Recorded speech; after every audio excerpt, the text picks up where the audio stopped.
I think Shen is an assassin. I think that's my take on it. I think when Shen is played properly, he's an actual assassin, and I think people have very rigid kind of like mental model when it comes to champions. So they just think, oh, this champion is a tank, so he should not deal damage. Well, that's not really how League of Legends works.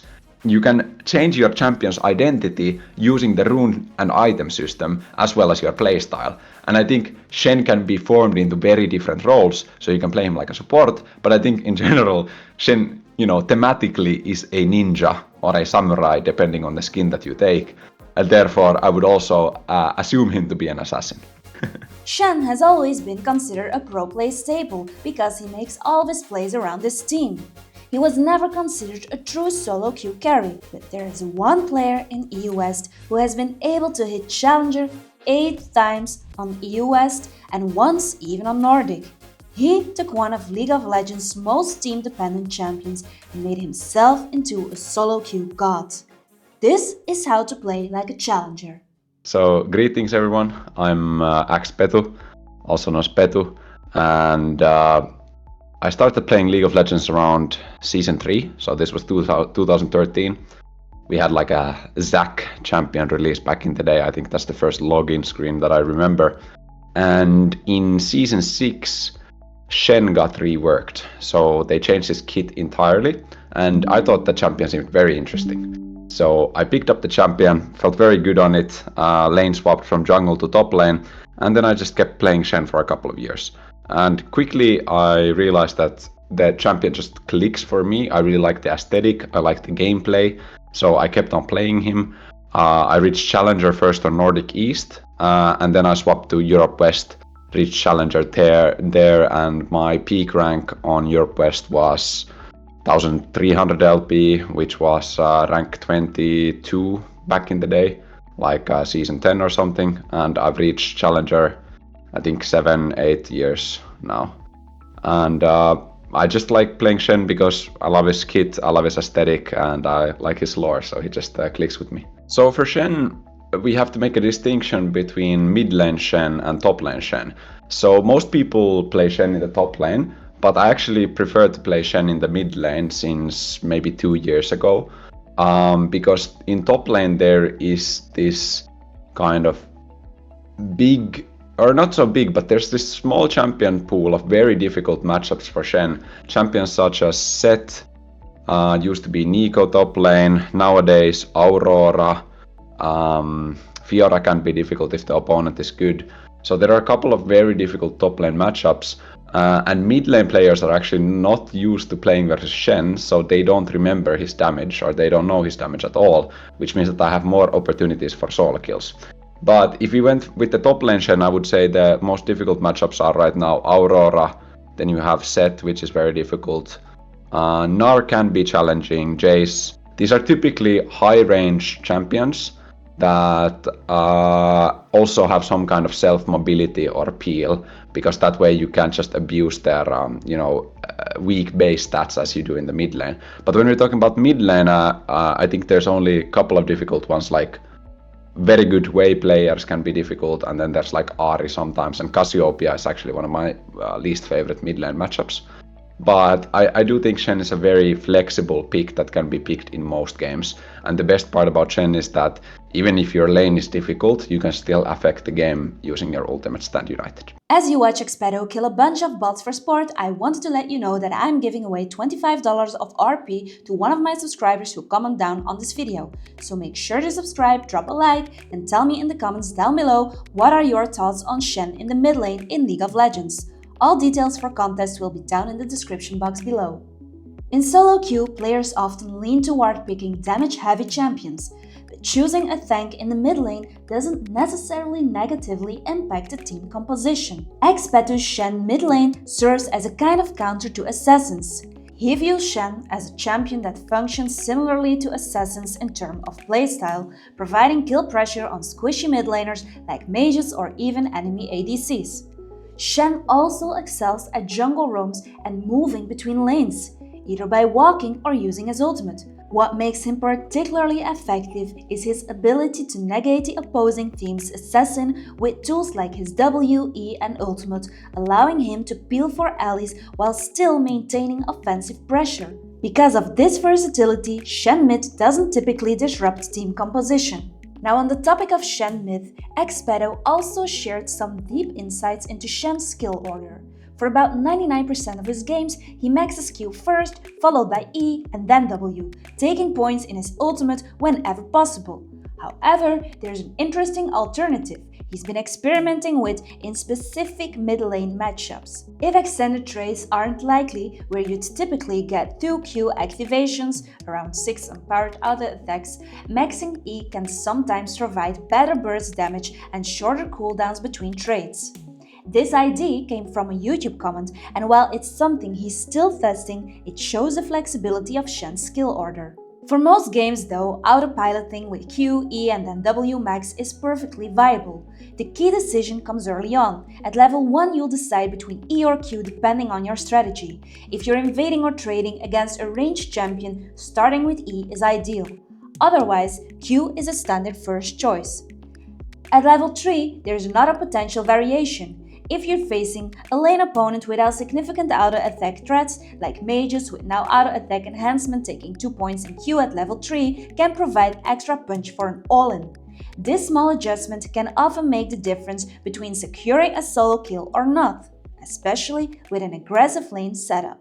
These insights demonstrate XPETU's strategic approach to Shen mid, focusing on adapting skill order and playstyle to maximize his effectiveness in any situation. Yeah, so Shen is a very strong early game champion. There are only a few champions in the top lane who can beat Shen in the early game. These are the aforementioned hard matchups such as Set, Aurora, Vayne, stuff like this. But for most of the time, the way you want to play the early game is you have two options at level 1. Either you... Okay, actually you have 3 options. so you can invade and use your E flash to catch an opponent off guard, which is a very good mechanic, or rather like strategy in the new season, because feats of strength rewards first bloods heavily. Then the second option is that you play your lane by taking Q first. And what you want to do is you want to place the blade up the lane. So what you do is you walk up to the opponent's side of the lane near their tower, you press Q once to pull the spirit blade into that location, and then you walk back and you play the lane. And the reason why you do this is so that you can threaten your empowered Q, which comes from pulling the Q through an enemy. This is like the number one most important thing about playing Shen, is you need to get empowered Qs. It's it's just overall better version of your Q, and if you don't get those, you're not really a good champion. Like, you need to get empowered Qs as much as possible. And the third way to play level 1 is versus ranged champions or particular champions that are not strong in an extended fight. You can actually take E level 1 and just taunt on the opponent after stacking grasp on the minion wave. This is a very good trade because Shen has high base health, especially if you take flat HP rune, which I do always in the third row of the rune shards. So that's level 1. And then depending on how the matchup goes, usually you will get priority level 1 if you played the lane correctly, which means that you can look for a level 2 all in. So if you traded well in the first level, your opponent is a little bit low, then you're gonna push him or her back. And what you're gonna do is you're gonna wait for level 2, you're gonna E flash or just E on the opponent, usually burn a flash or get a kill with ignite, which I do take in every game. And then level 3 to level 5, it's kind of like either extending your lead, looking for a kind of a good recall, or then if you're in a range matchup where you have to be more passive, it's all about utilizing your passive shield as well as possible to conserve HP and get as much experience and last hits as possible. But kind of depends on the matchup, obviously. Yeah, for the mid game, Shen's role is definitely to affect the map as much as possible, primarily using your ultimate Stand United, so it allows you to teleport to any ally and give them a shield. And the general game plan that I have is that, in my mind, my champion is not gonna get any stronger anymore. So if I had a good early game, I've purchased, let's say, Dead Man's Plate, Hollow Radiance, or working towards those 2 items. What I really want to do is push my lead as fast as possible in the mid game, So I will look aggressively for E picks, either using E flash or just ing on opponents. I will create pressure side lane if it's allowed in the matchup. I will bring opponents to a side lane and then ultimate to my team to create a temporary man advantage, or people advantage rather. And also, I think one of the major strengths of Shen is that you can deny the opponent's big shutdowns. So one of the kind of like advanced things about playing Shen is you have to keep track of your team's shutdowns, because you want to make sure you deny someone that 700 gold bounty that your ADC has. So as Shen, you generally really want to have this mental model of thinking like, okay, right now the biggest shutdown on my team is on this champion. And you have to keep good track of that champion's movement, whether they are in danger or not, and evaluate the situation every time. Like, okay, is it worth for me to ult to deny the shutdown right now, or can I make another play somewhere else? So that's the general mid lane or mid game mindset that I have. For Shen in the late game, this starts being your, let's say, least powerful phase of the game. There are, exceptions to this, especially if you play Heartsteel Shen, which I do not like myself. But if you picked Heartsteel and you have, let's say, Heartsteel Titanic Hydra, then you can still be a threat in the late game for sure. But I generally tend to transition to more of a supportive role and a utility role as the game proceeds into the, let's say, 30 plus minutes. And then my only job is basically to keep my AD carry or mid lane carry alive. It can sometimes be melee carry from the jungle as well. And I will use my entire kit to do that. So Shen has 4 abilities that can all be used to protect your teammate. So this is kind of what I find really interesting about him, is that he actually, as an archetype of a champion, he's a warden, right? So a supportive tank.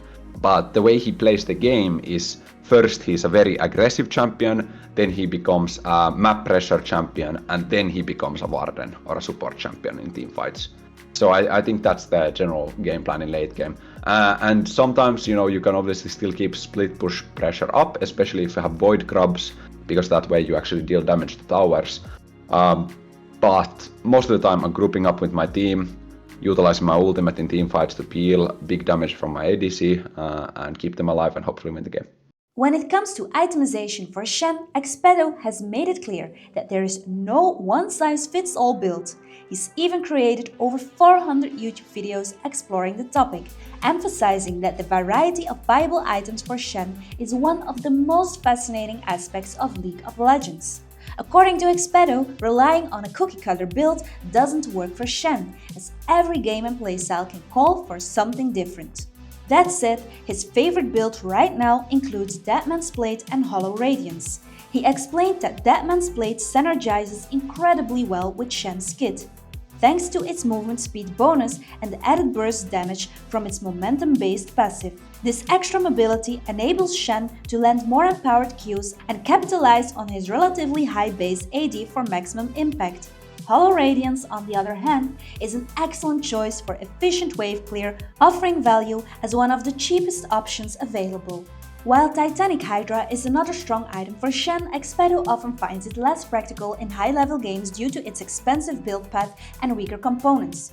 Instead, he prefers items like Winged Moonplate for its health and movement speed, which helps Shen catch opponents off guards, or Bami Cinder for its steady DPS during extended trades. His focus is on punishing opponents quickly, and he finds these items better suited to that playstyle. XPETU also highlighted that itemization is about personal experimentation.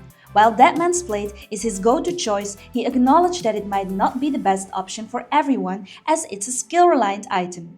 Its on-hit damage scales with movement commands, meaning players need to optimize their movement inputs to unlock the item's full potential.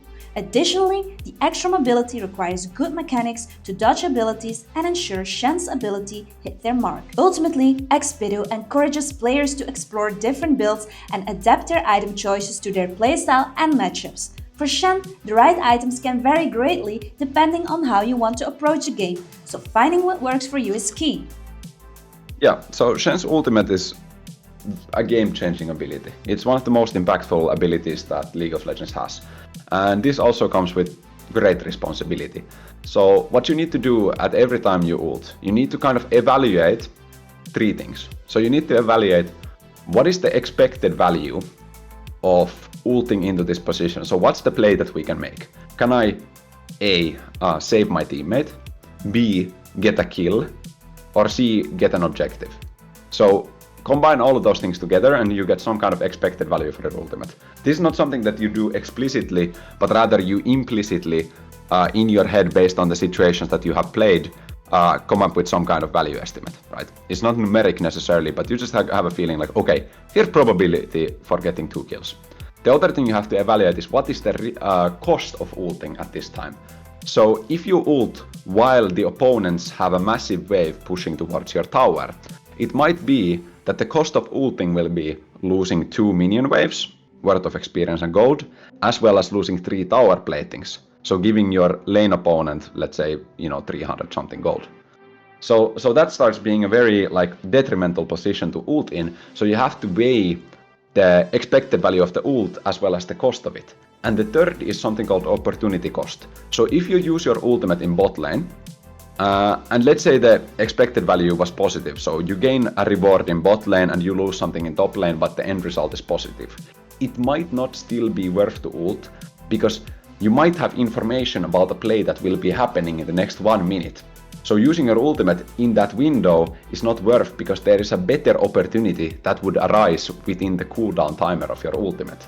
So this comes down to game sense. So if you know, for example, that the Baron will be coming up in 1 minute, it's probably not worth to use your ultimate to get a pick right before the Baron, so that the enemy still has time to respawn, come to the Baron, set it up, and now you don't have your ultimate. So you might have gained a couple of 100 gold, but you lost your pressure card by not having the ability to split push and ult towards your team. So that's my general mindset when it comes to ulting. It's kind of the way I explain it is very pragmatic and logical, but I don't expect people to behave necessarily so kind of algorithmically when they're playing. But this is kind of the mental model you should have. And the way you improve that is just by playing a lot of games and actively thinking about it, as well as reviewing your matches. Shen doesn't have a typical one-shot combo, but instead relies on small techniques and tricks to maximize his damage output. The cornerstone of Shen's gameplay is his empowered Q, which XPETU describes as Shen's bread and butter. A key part of playing Shen effectively is positioning yourself to ensure you consistently land empowered Qs. One example XPETU shared is how he prioritizes movement over auto attacks when chasing an opponent. Instead of auto-attacking immediately, he maneuvers Shen behind or inside the enemy's champion's model to guarantee landing his empowered Q. This slow not only helps secure additional auto attacks, but also provides attack speed, bonus damage, and percent max HP damage, all of which amplifies Shen's effectiveness in trace or extended fights. By mastering the empowered Q, Shen players can unlock several tricks to enhance their damage, especially in the laning phase. For instance, when using Q to last hit or poke, it's crucial to preserve the auto attack stacks it grants. Instead of immediately expanding all the stacks, XPETU suggests waiting for the Q cooldown to reset. At that point, you can engage with E, use the remaining stacks from your first Q, activate a new Q, and potentially land up to 5 or 6 empowered auto attacks in a single trade. This sequence significantly boosts your DPS compared to simply engaging with E and using 3 empowered attacks before disengaging. For XPETU, everything about Shen's kits revolves around mastering the use of empowered Qs. By focusing on this core mechanic and refining positioning and timing, Shen players can elevate their damage and maximize their impact in every fight. Shen needs to decide in a fight what his role is. So in a late game team fight, most of the time you're going to be a utility warden. But that doesn't mean that that's the thing you do every time. So you also have the ability to be an engaged champion, utilizing your E-flash. And you also have the ability to be an assassin champion, which is really weird. But Shen with, let's say, Deadman's Blade, Titanic Hydra, Hollow Radiance, you can ult on someone, let's say an engaged champion. Let's say you have a Kha'Zix on your team, you have a Zac, you have a Diana, maybe a Twitch. You can ult on that delivery target and get yourself into the backline And just getting your E and 3Q auto attacks will usually deal like, let's say, 50% of a squishy's HP, and then you combine Ignite on top of that, a little bit of residual damage from your team. You can actually assassinate carries quite well. So Shen is very like this kind of multi-role champion that can adapt to the team fight, and this is part of his also like skill ceiling, because you don't just have one way of playing team fights. Something like, I mean, okay, I would say marksmen are the most like one-sided team fighters, because their general idea will always be to, I need to survive and put out as much damage as possible. Someone like a Twitch will most likely be focusing on assassinating, but anyways, for Shen it's much more multifaceted, so you actually have to choose what you're gonna do based on how you've seen the game progress. So if you know that you have a very fed AD carry that is playing super well in that game, well, probably it's just better to stand on top of that AD carry and peel them to the end of the world.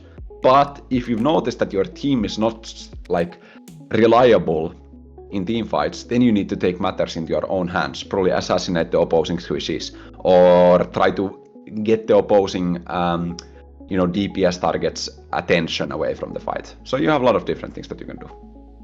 As you can see, Shen is a multi-use champion that when in the right hands can destroy a solo queue from mid to top lane. Now here are some tips on how to become a better Shen by the god himself.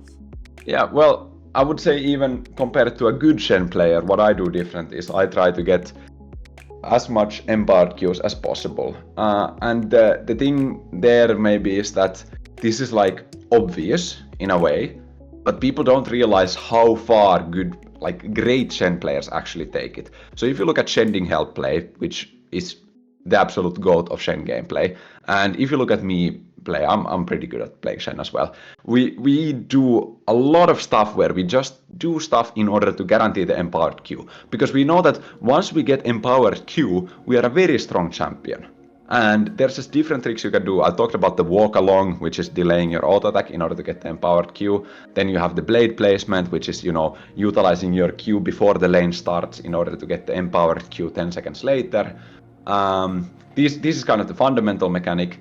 And then I would say, as a mindset, the way I play is I push Shen's aggression to its absolute limit. And this is also kind of my downfall as a player, because I play so aggressively that I actually don't have the patience to play these matchups that would require me to not play aggressively. That's why I also prefer mid lane. I try to apply pressure at all stages in the game and never leave the opponent any breathing room. So I do stuff like, cancelling your opponent's recalls under tower using your ignite. I will often invade the enemy jungler level 1, maybe later on in the game. Just anything in general to make myself as big of a threat as possible, while obviously not dying. And then you have stuff like team fighting, which I think I sometimes do pretty well, but it's something that I actually need to improve on as well. Just realizing your role in the team fight and then playing accordingly. I think your mindset as Shen should be, how do I make the opposing laner's game as miserable as possible, especially during the first 5 levels. That's what I like to do. Can I deny them experience? Can I deny them gold? How many times can I solo kill them? How many times can I tilt them? That's what I'm thinking. And it's a competitive game, so I try to make sure that I use everything I can in my kit to make it as difficult as possible for the opponent to gain their resources. And then regarding this notion of toxicity in League of Legends, I have a secret trick for this. So I have not had chat on in game for 6 years. I just disabled chat completely, and League of Legends is a very different game, I can tell you. I like to consider myself a very, let's say, mentally stable individual when it comes to playing video games. But even I, after getting 70 messages from some random guy who just died first blood in bot lane, flaming me for that, obviously I will get tilted by that. So there's an easy solution, just disable chat, literally. Then all that remains is the isolation of your own skill in this game that has an unlimited skill ceiling. And if you focus only on your improvement, for example, yesterday I had a game where I played my laning phase rather poorly, and then I came back, but our jungler decided that he should go AFK. and he just emoted in base, losing us the game. Does that tilt me? Slightly, but I don't really care. Because all I care about was, oh, I made a mistake in the early game, therefore I do not deserve to win this game anymore. Until I reach a level of perfection where I don't see any mistakes in my own gameplay, then I don't care about my team's fault. Because if you made one mistake, that might have caused your jungler to play a little bit worse because he noticed, oh, my top laner is not faker. And that way the jungler died and then the jungler rage quit. So in a sense, I take responsibility for a lot more than is like, let's say, even reasonable to take. But this mindset allows me to narrow down only on my own gameplay and really isolate my own faults. Rather viewing League of Legends as a like single player game, even though there are other humans involved. But you only focus your own improvement. And that's the way I make League not toxic, I think. Thank you so much for watching this episode from Noob to Challenger with Shen. I know this is certainly one of the longest videos I have made so far. If you enjoyed the video, don't forget to leave a like and subscribe for more content. And let me hear what you think about it. There is also a link to XPETU, his channel. Until next time, and see you on the Rift.